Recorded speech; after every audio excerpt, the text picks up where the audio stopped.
함께 신앙 고백합니다. 전능하사 천지를 만드신 하나님 아버지를 내가 믿사오며 그 외아들 우리 주 예수 그리스도를 믿사오니 이는 성령으로 잉태하사 동정녀 마리아에게 나시고 본디오 빌라도에게 고난을 받으사 십자가에 못 박혀 죽으시고 장사한 지 사흘 만에 죽은 자 가운데서 다시 살아나시며 하늘에 오르사 전능하신 하나님 우편에 앉아 계시다가 저리로서 산 자와 죽은 자를 심판하러 오시리라. 성령을 믿사오며 거룩한 공예와 성도가 서로 교통하는 것과 죄를 사하여 주시는 것과 몸이 다시 사는 것과 영원히 사는 것을 믿사옵나이다. 아멘.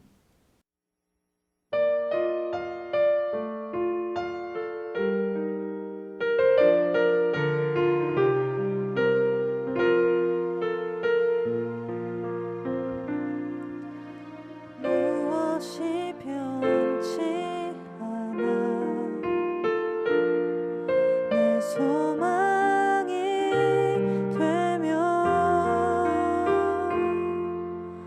무엇이 한결같아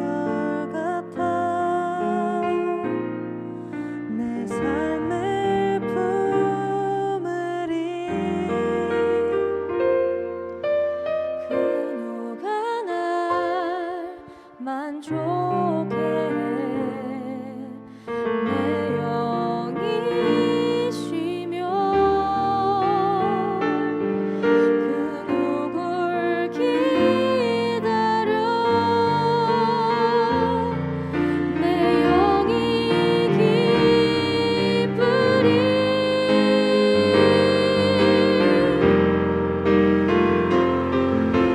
십자가 그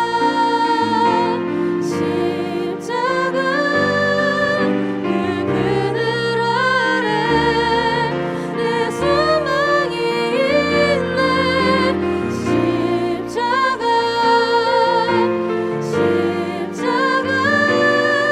그 그늘 아래 내 생명이 있네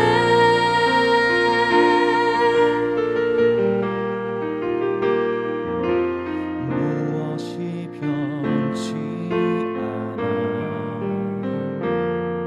내 소망이 되며 무엇이 한결같아 내 삶을 품으리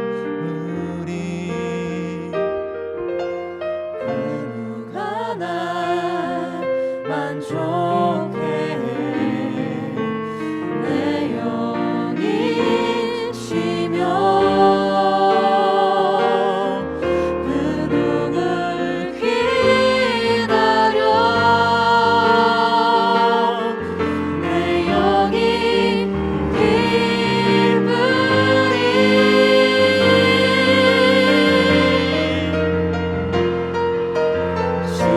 십자가 그 그늘 아래 내 소망이 있네 십자가 그 그늘 아래 내 생명이 있네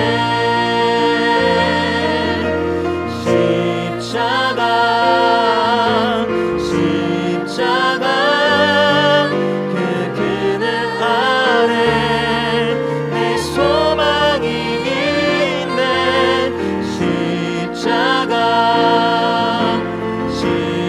십자가 그 그늘 아래 내 생명이 있네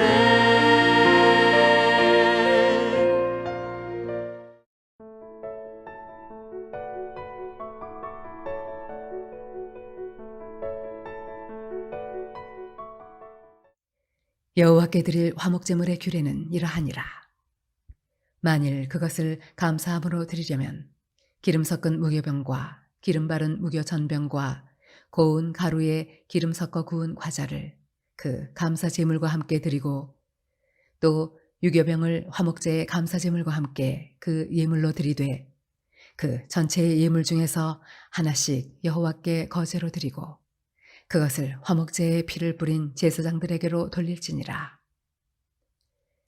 감사함으로 드리는 화목제물의 고기는 드리는 그날에 먹을 것이요 조금이라도 이튿날 아침까지 두지 말 것이니라.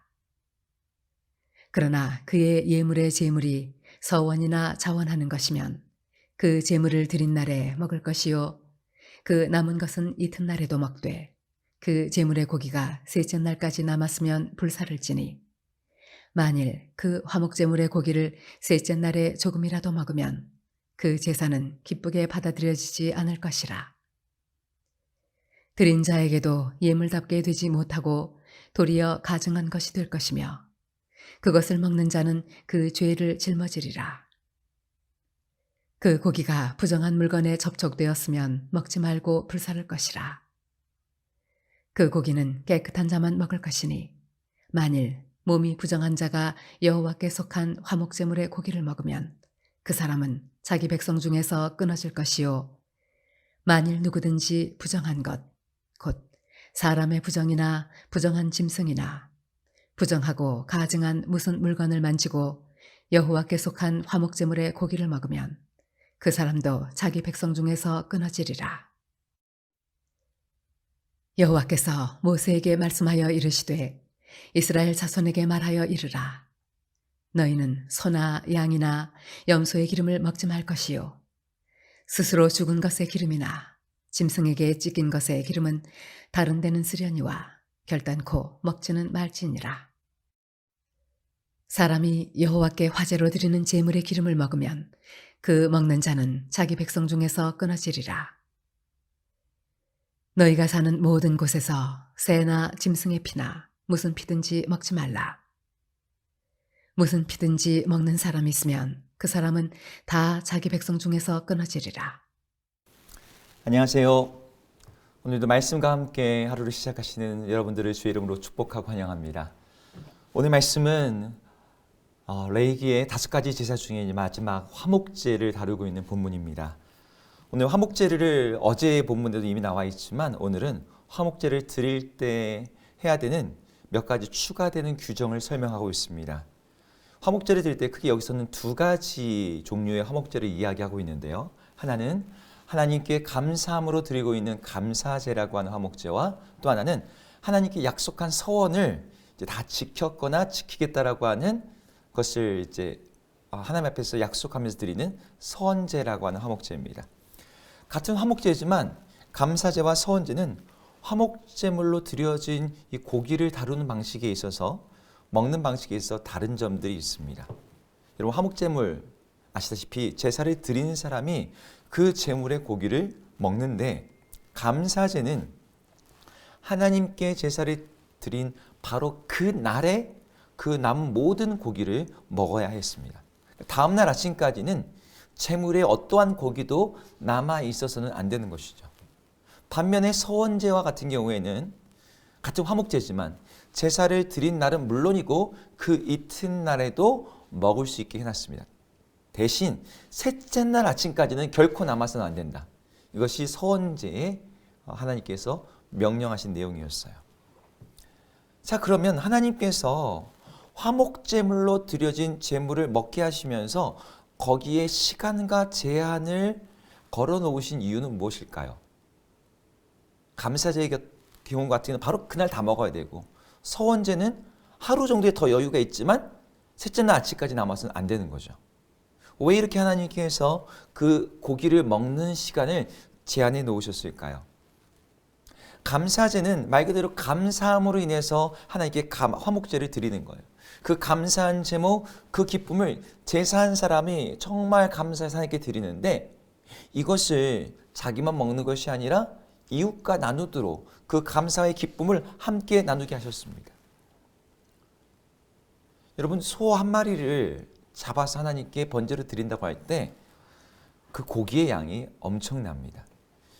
여러분 소의 경우 최소 고기 부분이 얼마 정도 나오냐면 요즘에 뭐 300kg 넘는 소들도 많죠. 근데 우리가 육식으로 먹을 수 있는 고기 부분만 최소 180kg이 나온답니다. 여러분 1인분은 200g으로 잡았을 때는 900인분이 나오는 거예요. 양을 가지고 화목제를 드릴 경우에도 최소 양도 60에서 70kg 되는데 300인분 이상이 나오게 됩니다. 그래서 6월절 밤에 어린 양을 잡아서 그걸 먹게 했잖아요. 근데 온 가족이 먹는데 큰 양 안 된다는 거, 어린 양. 그리고 그 어린 양을 다 먹지 못하는 경우 그것을 다음 날에 불태우라고 하나님 명령하셨습니다. 그러니까 다 먹기 힘들다는 거죠. 그러니 화목제로 드려진 제물의 많은 양의 고기를 하룻밤 사이에 먹는 것은, 한 가족이 먹는다는 것은 거의 불가능했어요. 그런데도 불구하고 하나님께서 이것을 명령하신 것은 그 고기를 과식하라는 것이 아니라 함께 이웃들과 나누어 먹으라는 의미가 담겨져 있습니다. 감사제를 통해서 하나님께 감사할 뿐만 아니라 이웃과 함께 그 기쁨과 감사를 나누라는 뜻이죠. 서원제는 하나님께 서원하고 약속하는 것을 이행했을 때 화목제물을 드림으로써 하나님께 했던 모든 약속과 의무를 완수했다라는 것을 확인하는 제사입니다.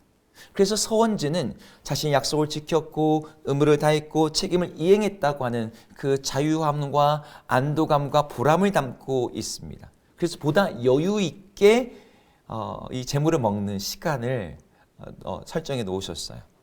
그럼에도 불구하고 서원제 역시 하루가 더 주어지긴 했지만 한 가족이 이틀 만에 먹기는 쉽지 않아요. 서원제의 제물 역시 이웃과 나누어 먹는다는 큰 원칙에서는 이 감사제와 크게 다르지 않습니다. 정리해 볼까요? 하나님께서 화목제물 안에 있는 감사제와 서원제와 같은 것들을 제물의 고기를 먹을 때 거기에다가 시간을 정해 놓으신 것, 그것이 단순한 권고사항이 아니라 이건 반드시 지켜야 되는 중요한 명령으로서 설정해 놓으신 그 이유를 우리가 다시 한번 따져볼 필요가 있어요. 오늘 보면 18절에는 이렇게 말하고 있습니다. 만일 그 화목제물의 고기를 셋째 날에 조금이라도 먹으면 그 제사는 기쁘게 받아들여지지 않을 것이라. 드린 자에게도 예물답게 되지 못하고 도리어 가증한 것이 될 것이며 그것을 먹는 자는 그 죄를 짊어지리라. 조금이라도 정해진 날 다음에 먹게 되면 그 화목제는 아무리 감사의 제물이요 약속을 지키는 제사일지라도 하나님께 받아들여지지 않게 된다는 거예요. 더 나아가서 이 정해진 날을 어기게 되면 그것은 가증한 것이 되고 죄를 짊어지게 되고 뒤에 가면 하나님의 백성에서 끊어질 것이라고 하는 아주 강력한 경고를 담고 있어요. 여기에서 우리는 화목제 제사에 담겨져 있는 이러한 제안들을 통해서 하나님께 드리는 예배의 중요한 한 원리를 보게 됩니다. 예수님도 마태복음 5장 23절에서 이렇게 말씀하셨습니다. 그러므로 예물을 제단에 드리려다가 거기서 내 형제에게 원망 들을 만한 일이 있는 것이 생각나거든 예물을 제단 앞에 두고 먼저 가서 형제와 화목하고 그 후에 와서 제물을 드리라. 하나님께 드려지는 제사는 한 사람이 하나님 앞에 얼마나 신실한지 경건한지 하나님과 한 개인의 관계를 뛰어넘어서 제사를 드리는 그 사람이 자신의 이웃과 형제, 그 사람에 속한 공동체와 어떤 관계 속에 있느냐 역시를 하나님께서 따져보신다는 것이죠. 하나님이 이것을 통해서 하나님을 예배하는다고 하는 사람들이 함께 먹을 사람, 함께 나눌 사람, 함께 누릴 사람 없이 이기적으로 자기 자신만 아는 그런 사람이라면 그가 드리는 감사의 제사, 그가 드리는 서원의 제사는 하나님께 기쁘게 받아들여지지 않는다라고 말씀하시는 거예요. 오늘날 우리들의 예배는 어떻습니까? 우리는 예배의 자리에 나가면서 난 예배를 했어, 예배를 드렸어, 예배를 봤어. 그 자체에 우리는 자기 위안과 만족을 삼는 것 같습니다. 여러분, 제사에서 핵심은 내가 그 제사를 했느냐보다 더 중요한 것은 하나님이 그 제사를 받으셨냐는 거예요. 하나님께 기쁘게 받으심이 되지 못하는 제사는 오히려 가증한 것이 되거든요. 마찬가지죠. 우리들의 예배 역시 내가 예배를 드렸냐보다도 내가 드린 예배를 하나님이 받으셨냐를 점검해야 되는 것입니다. 하나님이 기쁘게 받으시는 예배가 있는가 하면 그렇지 않은 예배들도 있고, 가증히 여기셔서 죄가 되어서 하나님의 백성에서 끊어지는 그런 종교 활동으로 멈추는 예배도 있을 수 있다는 거예요. 화목제 제사가 우리에게 주는 교훈이 바로 이 지점에 있습니다. 하나님이 받으시는 예배는 나의 감정, 나의 느낌, 나의 만족감에 달려있는 것이 아니에요. 그것은 단순히 제사의 방법과 절차와 순서와 방법을 정확히 이행했느냐 이런 차원의 문제도 뛰어넘습니다. 하나님 받으신 예배는 언제나 마음이 드려져야 되고, 동시에 그것은 화목제물이 의미하듯이 우리의 이웃, 우리의 나눔, 우리의 관계, 우리의 돌봄이 반영돼야 된다는 거예요. 겉으로는 서원제와 감사제를 드리지만 속으로는 내 것이 움켜쥐고서, 내가 이만큼 하나님 드리니 하나님도 나에게 더 많은 것 복 주세요 라고 하는 이기적인 목심만 가지고서 하나님께 제사를 드린다면 하나님이 그걸 받으실까요? 하나님이 그 동기를 모르실까요? 이튿날 아침까지 조금이라도 화목제의 고기를 남기지 말라고 하나님의 명령 앞에서 우리들은 어떻습니까? 내 이기심 때문에 나누지 않고 베풀지 않고 공유하지 않으면서 나만 축복받고 나만 경건하면 된다라고 하는 이기적인 기복신앙을 가지고서 하나님을 예배한다면 하나님은 그 예배를 기쁘게 받으시지 않으실 것입니다. 우리 주변을 함께 돌아봤으면 좋겠습니다. 하나님이 예배하기 전에 나 자신을 돌아보고 우리 주변을 함께 돌아보는 것이죠. 내 형제들에게 원망받을 일이 없는지, 나누고 베풀지 않고서 나 혼자 움켜쥐고 내 혼자 먹겠다고 하는 것들은 없는지, 하나님의 관대하심을 따라서 관대하게 베풀라는 주의 음성에 내가 순종하고 있는지. 그래서 우리의 쥔손을 펴서 하나님 앞에서 빈손으로 나아갈 때 하나님께서 바로 그 빈손에 하나님의 은혜와 복을 쥐어 주시는 것이죠. 바로 그렇게 우리의 일상과 예배가 이튿날 아침까지 남기지 않고 이웃과 베풀며 함께 기쁨을 나눔으로 형제들과 함께 기뻐할 뿐만 아니라 우리 하나님이 기쁘게 받으시는 그런 예배, 하나님이 기뻐하시고 흡족히 여기시는 그런 예배자 되시기를 주의 이름으로 축복합니다. 기도하겠습니다. 하나님, 우리의 예배가 우리 하나님을 바라볼 뿐만 아니라 우리 내면을 성찰할 뿐만 아니라 우리 이웃도 함께 돌아보는, 그래서 함께 나누고 베풀고 그들의 아픔을 함께 싸매고서 하나님께 나아가는, 그렇게 하나님 앞에서 주님이 기쁘게 받으시기에 합당한 그러한 살아있는 예배되게 하여 주시옵소서. 예수님 이름으로 기도드립니다. 아멘. 함께 주기도문 하시겠습니다.